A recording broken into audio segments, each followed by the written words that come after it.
Hey guys. Hey guys.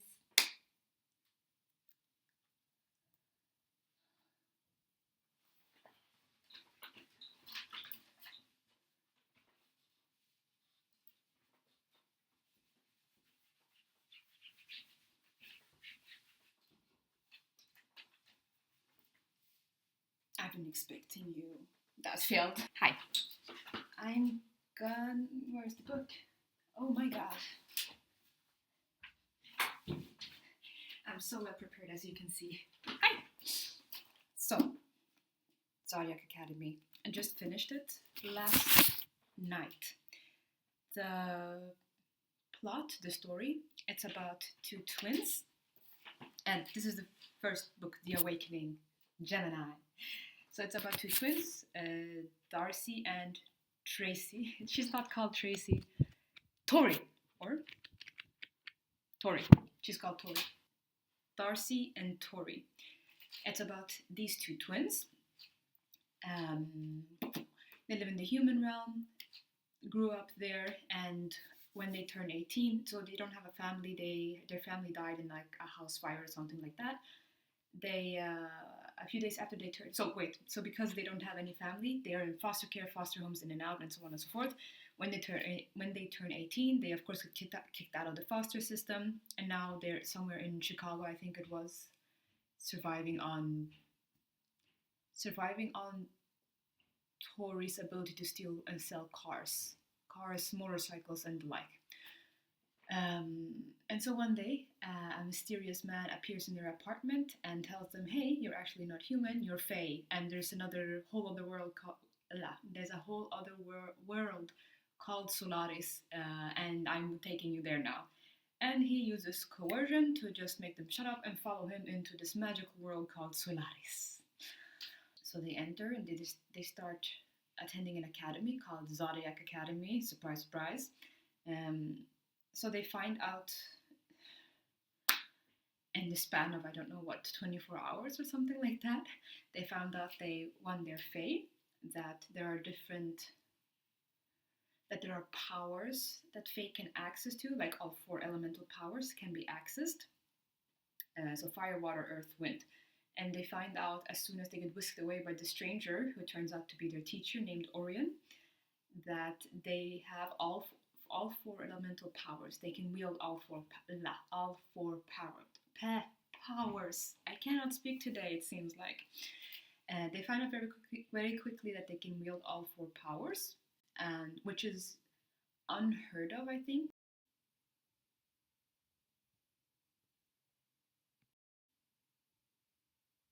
So they're super special, and they find out in addition to that they're not special simply because they are the chosen one, but because their father and mother were the king and queen, former king and queen of Solaris or Solaria. I'm gonna go with Solaris.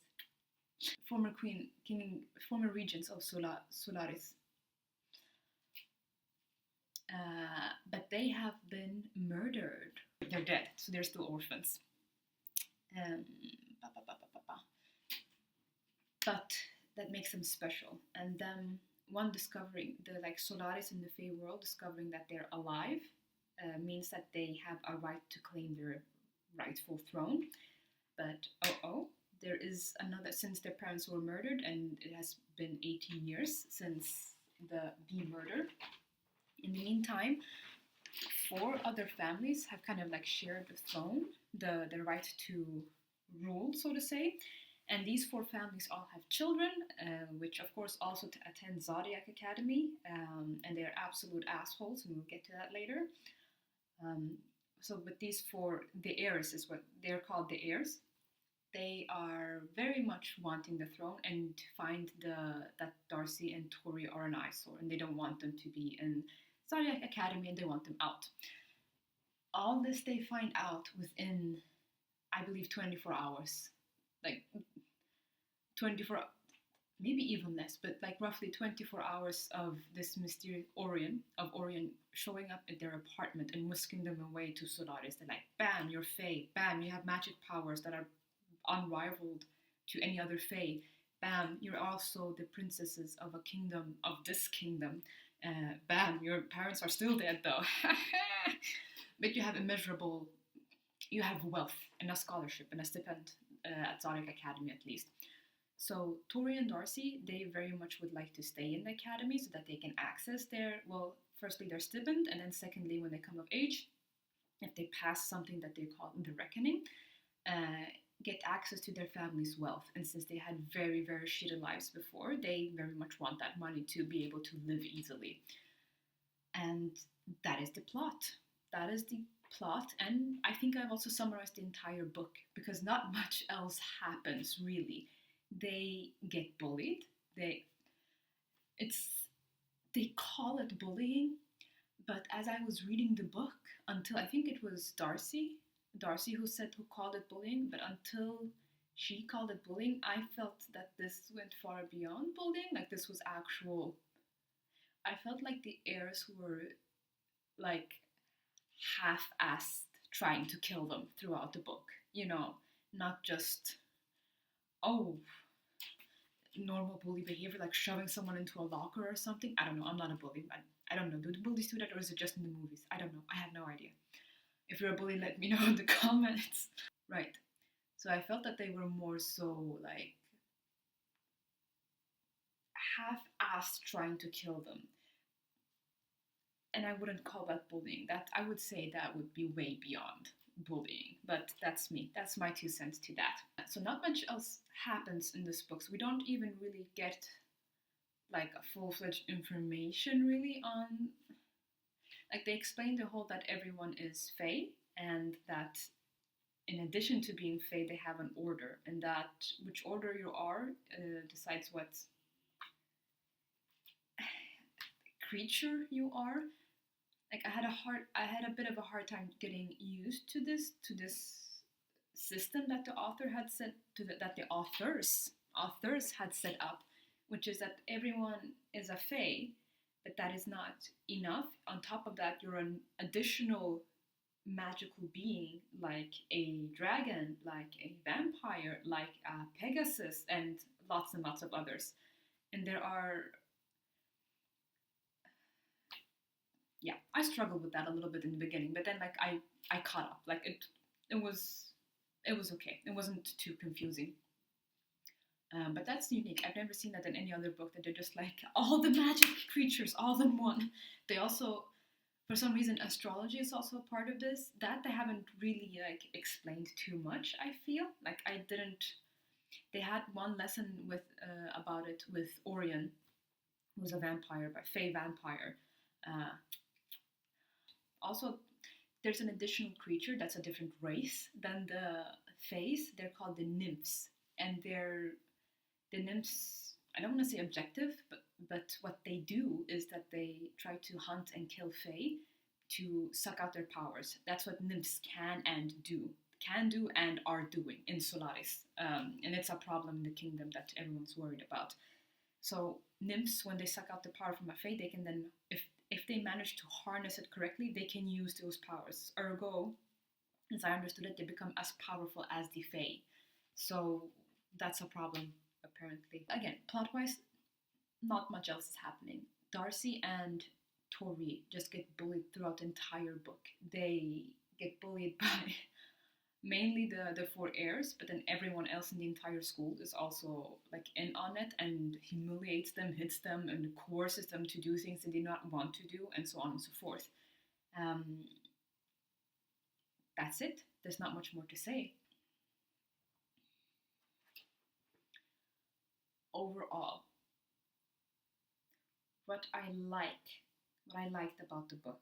Throughout the story, as I was reading it, I find that they're twins. Yes, they look the same except for the blue hair that Darcy has, but they are their own independent characters. They don't really blend into each other outside of their looks, and that's it. The characters, the way they're written, I could like clearly differentiate, because Tori's more like and Darcy is not like that. I appreciated that there wasn't a knight on a white horse to save them. I liked that they went through all their hardships on their own 4 feet.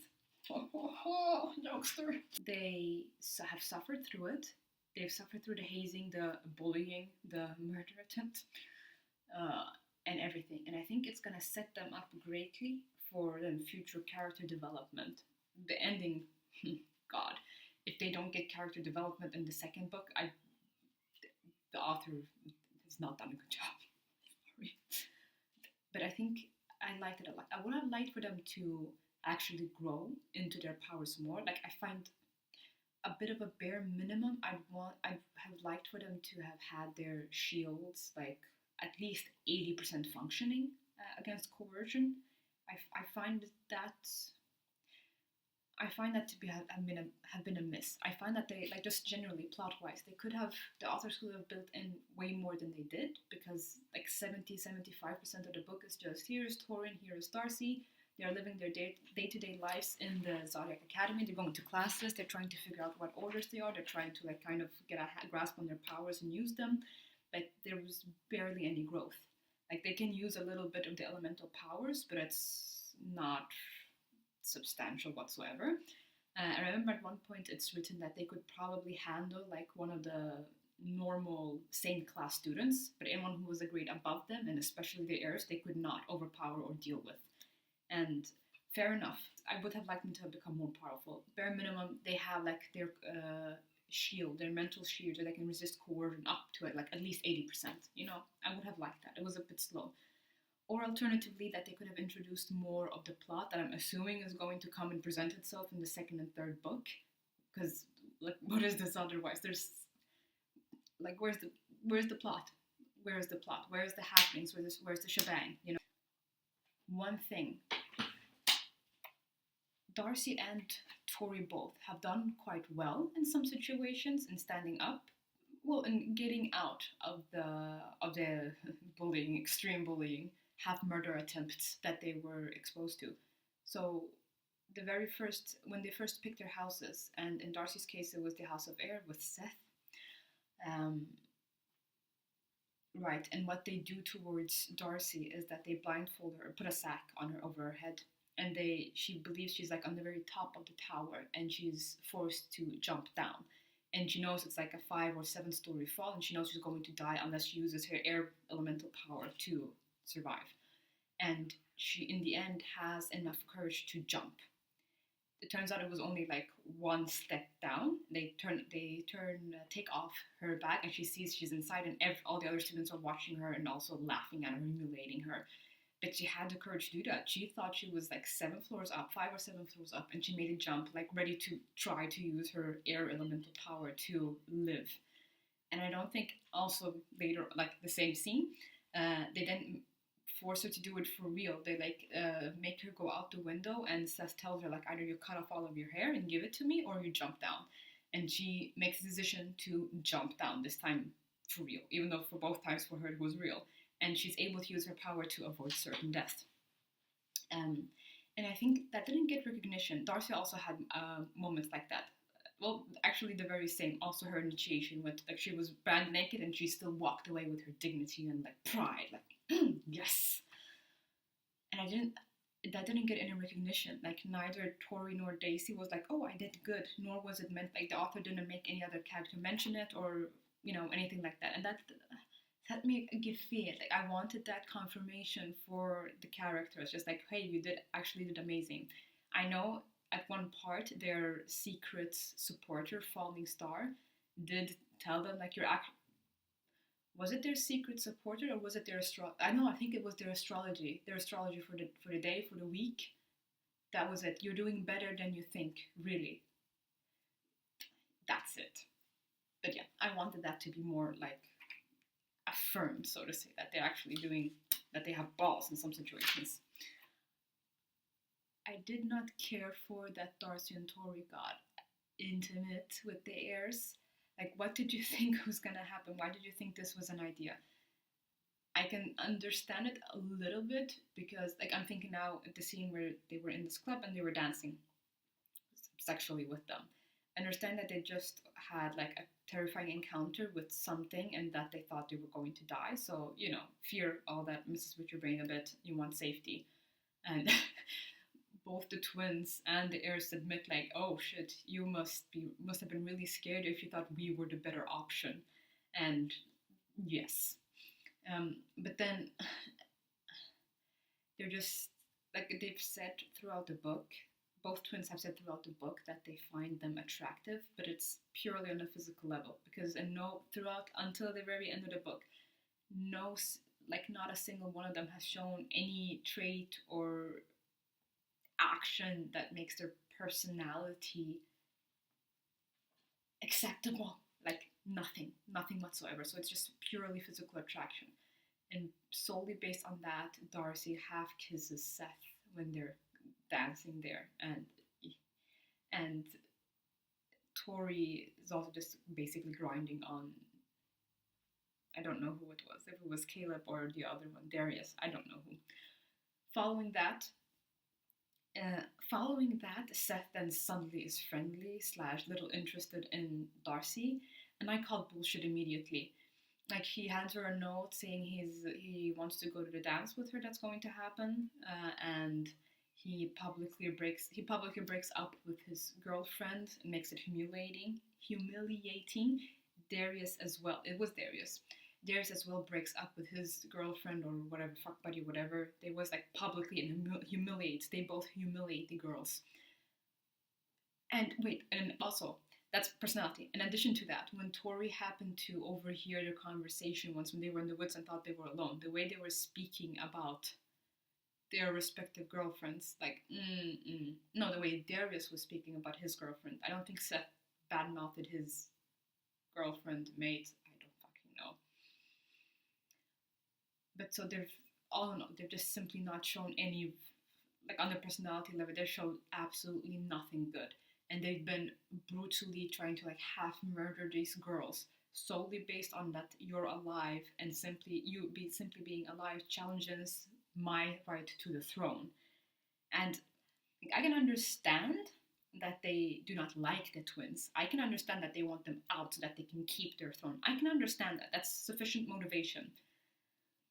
I can even understand a bit, considering that they're Fae, and it generally seems to be normal for the Fae to be brutal and cruel and take what they want. That's been consistent, like, throughout.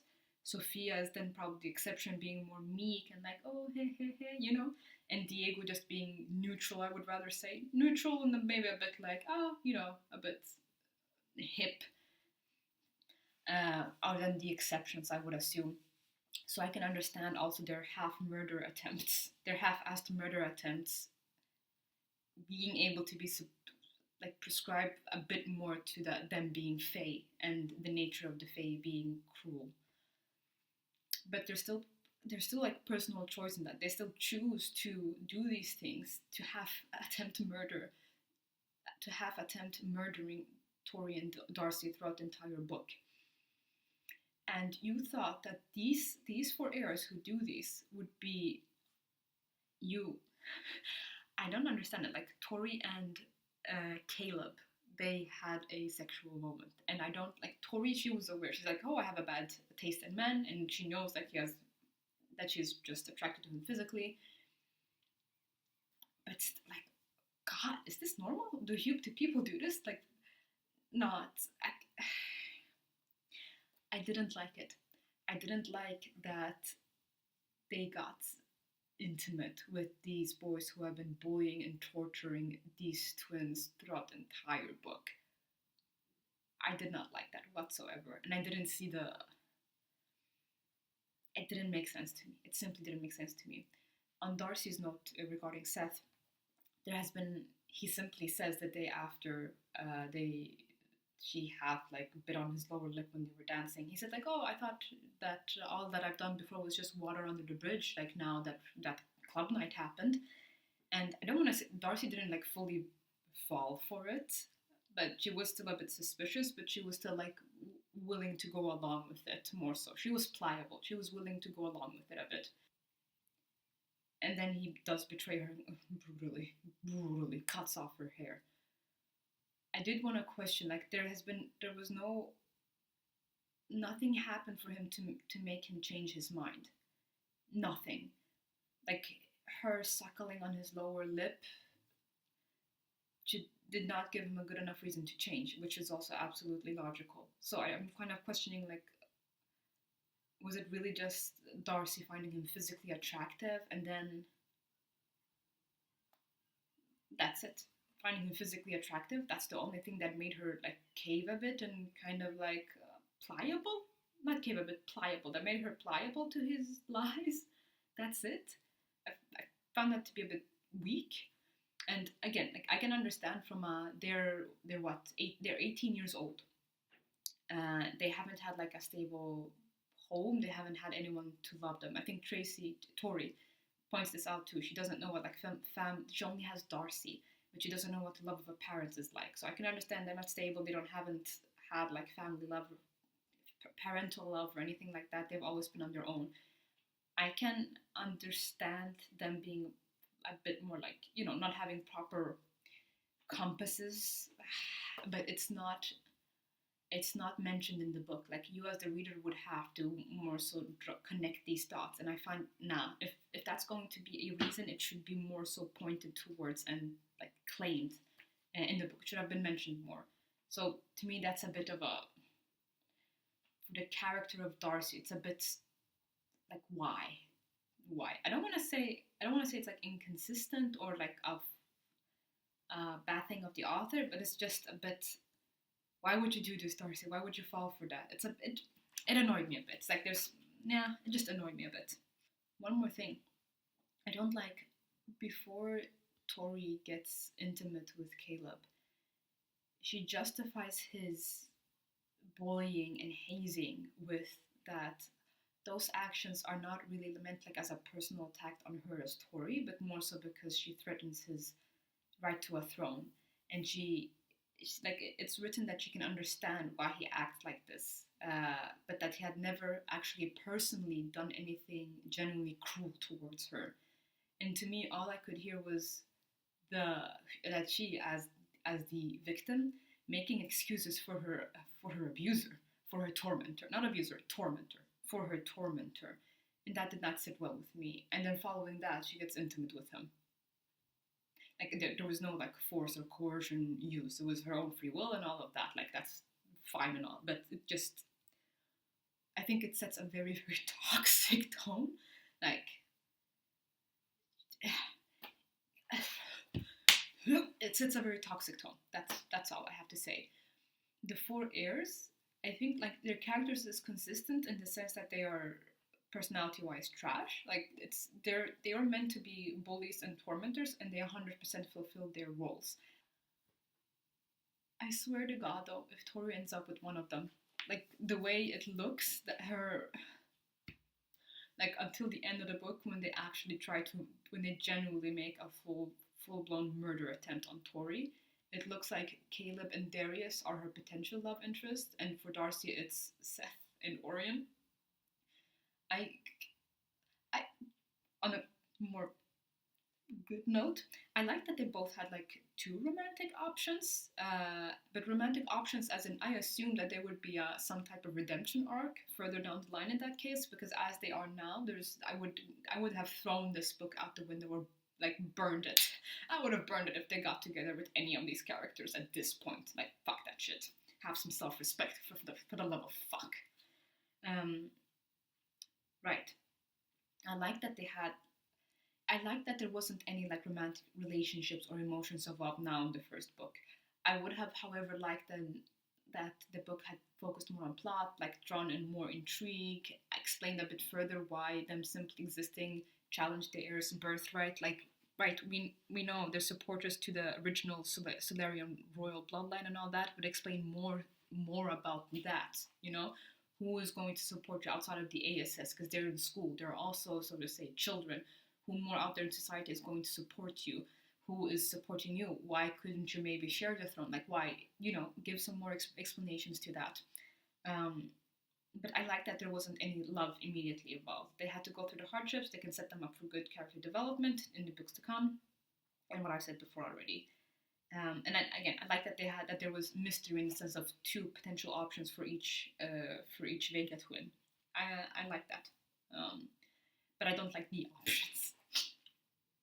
Speaking of not liking the options, Orion too is just like an absolute jerk. He's not actively tormenting them. He is still he's still wretched though.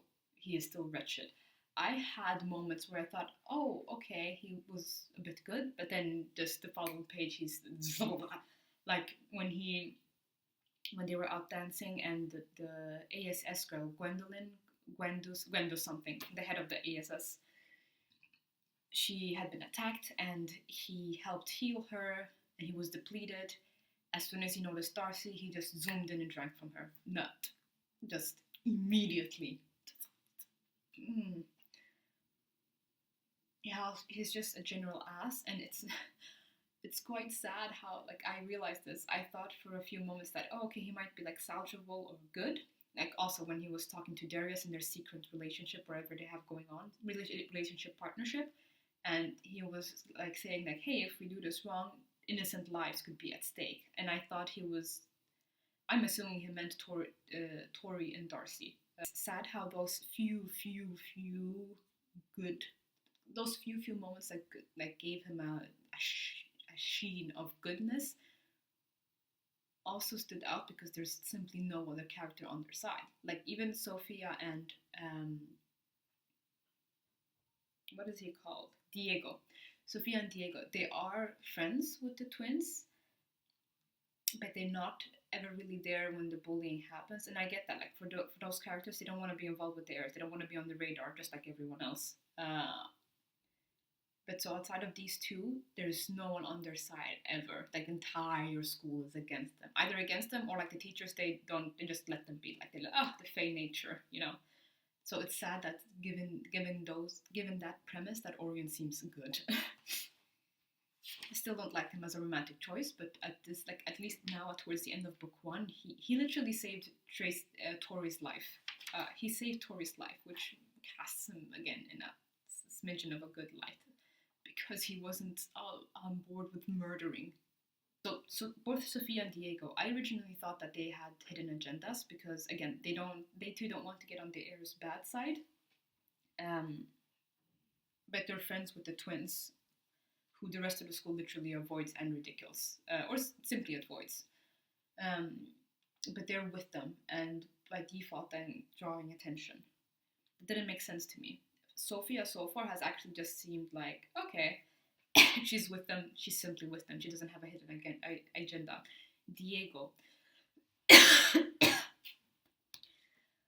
I suspect, so I had like just a basic suspicion, because why are they with the twins? When they went out to this bar and he had the 4 shots, and Sophia said, I can hold my drink, all is well. And then she ends up like just dead drunk and needs to be taken home by Diego. Also his reaction when she drank all 4.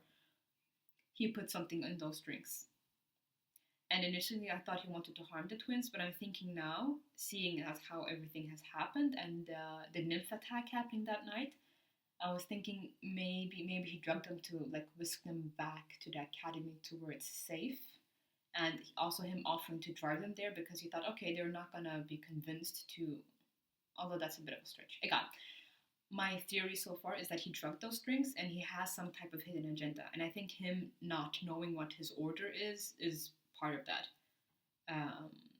Yeah, hidden agenda. Their astrology reading for 1 week also said like your friends are foes or something like that. Like the betrayal will come from near you or something like that. I think that's Diego.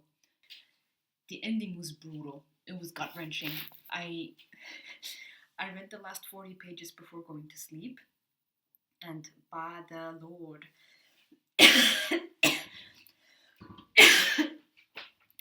when Seth was done with Darcy, it was still like shit. Like as soon as Max found out what their deepest fear was, I was kind of just waiting for that to be used against them.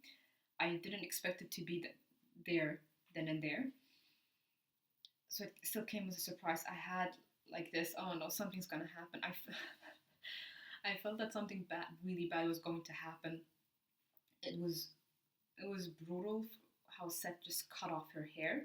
I suspected that he wasn't actually interested in her and things, so that didn't really come as a surprise, but he cut off her hair and then made the remark like, oh, I told you in the very beginning I was gonna get your hair. That was unhinged. and I was unhinged. Orion again, oof, god damn. Orion showing up afterwards and making Darcy laugh. I mean, again, this kind of set him in a little of a bit of a good light, but again, it's so horrible that it sets him in a good light purely because we just witnessed someone cut off her hair, and knowing the emotional significance that comes with that, like, ooh, God, God, God, God, God. Tori, I was really fearful for Tori because I really like that. That was the murder attempt. They actually, the heirs full on attempted to murder Tori.